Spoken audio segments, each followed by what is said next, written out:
Hi hello. सो आज मेरे पीछे ढेर सारी किताबें हैं, आप देख सकते हैं। So I am really I mean fond of reading books. लेकिन काम के चलते कई बार ऐसा होता है कि किताबें पढ़ने का उतना मौका नहीं मिल पाता है। लेकिन कुछ टाइम पहले मैंने एक किताब पढ़ी थी जो मुझे वाकई बहुत अच्छी लगी थी। उस किताब का नाम है रीवर्क। किताब लिखी है जेसन फ्राइड और डेविड हैंशन, दोनों एंटरप्रेन्योर्स हैं। ये उसका कवर पेज है और मुझे लगता है कि ये किताब अपने आप में एक बहुत इंटरेस्टिंग किताब है। शायद मैं कहूँ तो ये किताब के ऑथर्स ने बहुत ब्लंटली ये किताब लिखी है। और जिस तरीके से इन्होंने इस किताब को लिखी है, आई थिंक ये आप जनरली इस तरह की किताबें नहीं पढ़ते हैं आमतौर पे, जहाँ पे बहुत ही नेकेड वे में चीज़ों को लिखा गया है। तो कोई भी इसमें प्लास्टिक रैपिंग नहीं है, कोई भी सुगर कोटिंग नहीं है। जैसी जो चीज़ें हैं वैसी लिखी गई हैं। तो ये बुक एंटरप्रेन्योर्स कम्युनिटी के लिए है, या किसी के लिए भी है जो अपने काम, अपने बिजनेस, अपने स्टार्टअप को शुरू करना चाहता है। तो अगर आप भी ऐसा कुछ करना चाहते हैं तो ये किताब आपके लिए वाकई इम्पोर्टेंट है। और मुझे लगता है कि ये सबसे एक बेसिक किताब है जो आपको पढ़नी चाहिए। ये किताब हालांकि 270 272 पेज के आसपास की है। बट मुझे लगता है कि पूरे किताब के बारे में तो यहाँ बताना सही नहीं रहेगा। That is not even feasible and I would rather not want to do it because I really want people to go and read this entire book। लेकिन मैं कुछ चीज़ों को बताऊंगा कि क्यों ये बुक पढ़ना चाहिए and why this book is really written in such a way which is like I said, which is quite naked, quite blunt. तो एक तो ये है कि कई बार हम लोग ऐसा करते हैं कि जब भी कोई काम शुरू करते हैं, बिजनेस शुरू करते हैं, स्टार्टअप करते हैं, तो we do a lot of planning and of course it's important most of the time. But कई बार वो प्लानिंग ओवर प्लानिंग में कन्वर्ट हो जाता है and that is not right. So इस किताब का एक बहुत इंपॉर्टेंट एस्पेक्ट या लेसन हम कह सकते हैं कि planning is just guessing, execution lies in, I mean, you just need to execute whatever you think is really good for your business, for your startup, for your product or whatever. So you should stop over planning and start overdoing. So that is the most important thing. तो कई बार बहुत ज़्यादा plan ना करते हुए भी planning होनी चाहिए, बट इतना भी नहीं कि वो ओवर प्लानिंग में कन्वर्ट हो जाए। और I think the most important thing as a startup that you have leverage is like your execution. It's not the time, it's the execution. तो आपके पास टाइम उतना ही है जितना बाकी लोगों के पास है, लेकिन the most important thing is you have is like the flexibility of execution. बहुत सारी बड़ी कंपनियां जहाँ पे महीनों महीनों लगा देती हैं एक छोटे से रिवीजन करने में, वहीं पे आपके पास ये फ्लेक्सिबिलिटी है कि आप क्विकली कुछ नई चीज़ों को, नए इनोवेशंस को मार्केट में लाके डिसरप्ट कर सकते हैं।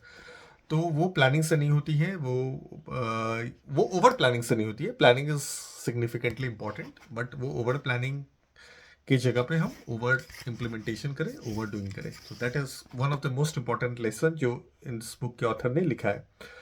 The second one is like कि ग्रोथ, कई बार हमें लगता है कि ग्रोथ बहुत इंपॉर्टेंट है, और that is of course like that's the way you assess your business portfolios और प्रोडक्ट और एनी स्टार्टअप, राइट। बट कई बार जो ग्रोथ है वो बहुत ही एक सुपरफिशियल चीज़ें हैं। What is more important in your startup phase is to remain lean and agile. तो कई बार हो सकता है कि आपको शॉर्ट टर्म में ग्रोथ ना दिख रहा हो, लेकिन कई बार वो लॉन्ग टर्म में आपको फाइनली रिजल्ट आपको देगा। तो इसीलिए the best principle that has been written by the authors of this book in Rework is you need to stay agile and you need to stay lean always. चाहे आप कोई product बना रहे हैं या कोई आप फीचर बना रहे हैं, मार्केट से फीडबैक ले रहे हैं, अपनी सेल स्ट्रेटजी डिफाइन कर रहे हैं, in all these things you really need to be agile and lean, ताकि आप मार्केट के रिक्वायरमेंट के हिसाब से आप अपने आप को बदल सकें। तो ये बहुत इंपॉर्टेंट चीज़ है। I'll give you an example in this context. When Airbnb started by their founders, तो जब उन्होंने स्टार्ट किया एयरबीएनबी, तो Brian Chesky and they went to, तो उन्होंने स्टार्टिंग में देयर इज अ स्टोरी कि जब उन्होंने स्टार्ट किया तो उनके प्लेटफॉर्म से बहुत ही जो फोटोग्राफ्स थे प्रॉपर्टीज़ के वो सही नहीं थे। तो दे रियलाइज की प्रॉपर्टीज़ तो अच्छी हैं लेकिन फोटोग्राफ सही नहीं है, और बहुत सारे लोग वेबसाइट पे आते हैं लेकिन वो वापस चले जाते हैं क्योंकि विजुअल अपील नहीं है। तो उसके बाद उन्होंने डिसाइड किया कि वो उन्होंने एक कैमरा लिया, और कैमरा लेके जितने भी प्रॉपर्टीज़ थी न्यूयॉर्क के आसपास, वो वहाँ पे पर्सनली फिजिकली दोनों फाउंडर गए। और जाने के बाद वहाँ पे उन्होंने अपने कैमरा से उन्होंने फोटोग्राफ्स लिया, और उन फोटोग्राफ्स को फिर एडिट करके उन्होंने प्लेटफॉर्म पे अपलोड किया। और इस एक्सरसाइज करने के बाद वो एक एक करके अपने जो भी लिस्टिंग्स थे उनके यहाँ गए, और ये एक्सरसाइज उन्होंने किया, और इसके बाद उन्होंने देखा कि सेल्स में ट्रेमेंडस ग्रोथ हुआ। तो द रीज़न इज़ नॉट कि ये करना उनके लिए बहुत मुश्किल था, क्योंकि उनको एक एक प्रॉपर्टी, वो दो को फाउंडर थे और एक एक प्रॉपर्टी में जा रहे थे, फोटोग्राफ्स कर रहे थे और वापस आके अपलोड कर रहे थे। It's a very tedious exercise, but it's not a scalable for any business, right. लेकिन उन्होंने ये स्टार्टिंग में किया, और उसके कारण उनके बिजनेस को एक एडवांटेज मिला, और बाद में ऑब्वियसली जैसे वो ग्रो किए, they hired a team of photographers to perform this exercise. तो ये कई बार इंपॉर्टेंट है। तो उस समय उनको ग्रोथ नहीं दिख रहा था, but they always remain agile. So उस समय उनको जो चीज़ करने की जरूरत थी जिनके कारण उनको सेल्स मिल पाए, उन्होंने वो किया। And like that, for any business or for any startup or any product that you are building, it's very important to always remain agile and lean, so that you can take the feedback and can execute it as soon as possible. The third lesson which the author has put in this book is कि workaholic. I think ये एक ego का सवाल बन जाता है कई बार, कि most of the time we feel कि पीपल, स्टार्टअप कम्युनिटी है तो लोग ज़्यादा काम करते हैं, और वर्कहॉलिक होना is like a status symbol. लेकिन कई बार वो गलत है। आई थिंक ये एक मिथ है कि आप वर्कहॉलिक हैं तो आप सक्सेसफुल हो सकते हैं। ये इसका कहीं से कोरिलेशन नहीं है। तो मुझे लगता है कि what is more important is to smart work rather than being a workaholic.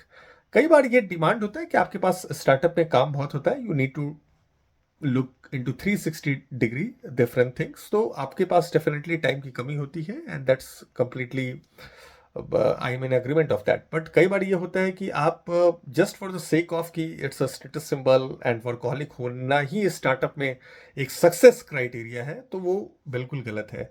तो ऐसा बिल्कुल नहीं है। आप बिल्कुल वर्कहॉलिक नहीं हो सकते हैं, लेकिन आप स्मार्ट वर्क करके अपने गोल्स को बिल्कुल आसानी से अचीव कर सकते हैं।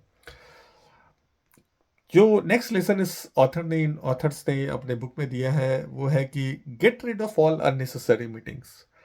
अगेन, जैसा कि वर्कहॉलिक है, meetings are also the has became over the time status symbol, right. तो कई बार हमें लगता है कि मीटिंग्स, हम मीटिंग में हैं या मैं मीटिंग कर रहा हूँ या मुझे मीटिंग में जाना है, तो ये सब सारे जो है वो मेरे ग्रोथ को डिनोट कर रहे हैं या सिंबलाइज कर रहे हैं। लेकिन कई बार ये बिल्कुल गलत होता है। This notion is not right at all. I think what is more important is to have productive meetings, short meetings, जहाँ पे अपने सिर्फ आप आउटकम को डिस्कस कर सकें। तो कई बार बहुत सारे लोग जब स्टार्टअप स्टार्ट करते हैं अपना, या प्रोडक्ट क्रिएट करते हैं अपना स्क्रैच से, तो बहुत सारे मीटिंग्स में इन्वॉल्व हो जाते हैं, और उनको लगता है कि too many meetings led to a better product और a better company, right, which is itself a wrong notion at all. I think what is more important कि यार कोई चीज़ आपके पास वक्त की ऐसे भी कमी है, तो कोई चीज़ अगर आप 10 मिनट में या 15 मिनट में अचीव कर सकते हैं, तो उसके लिए ज़रूरी नहीं कि आप आधे घंटे या 1 घंटे का कॉल रखें। तो cut unnecessary meetings and be in a schedule productive meetings, short meetings, which can solve your purpose. और तो I think the most important thing or the bottom line that Jason Fried and David Hansen has highlighted in their book Rework, कि आपको चीज़ों को बहुत simplify करना है, over complicate नहीं करना है, और आपको एग्जीक्यूट करना है। That is the most important thing as a startup founder, you need to execute at all.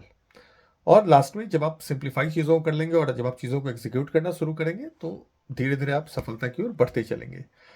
तो ओवरऑल ये किताब बहुत इंटरेस्टिंग है और काफ़ी ब्लंटली लिखी हुई है। जब आप इस किताब की लैंग्वेज को पढ़ेंगे तो बहुत ही सिंपल प्लेन इंग्लिश है, तो कोई भी इसे पढ़ सकता है। इसको पढ़ने के लिए बहुत एक कॉम्प्लिकेटेड थॉट की ज़रूरत नहीं है। और आप जब आप इस किताब को पढ़ेंगे तो मैं इतना गारंटी दे सकता हूँ कि आप बहुत रिलेट करेंगे और आपको बहुत मजा आएगा थ्रू आउट द जर्नी। तो ये किताब आपको एक ऐसे जर्नी पे ले जाएगी जहाँ पे आप बहुत सारे आपके जो अपने अजम्पशंस हैं वो धराशायी होंगे, और कई सारी चीज़ों को आप सीखेंगे। जो आपके अपने बिजनेस वेंचर, एंटरप्रेन्योरल वेंचर या आप किसी भी डोमेन में हैं वहाँ पे आपको डेफिनेटली हेल्प करेगी। तो ये बुक आई थिंक ये आप अमेजोन से पब्लिश कर सकते हैं। इसकी एमआरपी जो है वो 699 है, 700 रुपीज़। बट आई थिंक ये अमेजोन पे ये शायद डिस्काउंटेड प्राइस पे ही मिल जाए। तो you should definitely get this book. Link मैं डिस्क्रिप्शन में इसको दे भी दूंगा। और आप सब्सक्राइब करें, लाइक करें इस वीडियो को। I try to create more good videos. और जहाँ तक कोशिश होगी कि जो मैंने अभी तक सीखा है वो बता पाऊँ। बाकी करना तो आपको ही है। Thank you.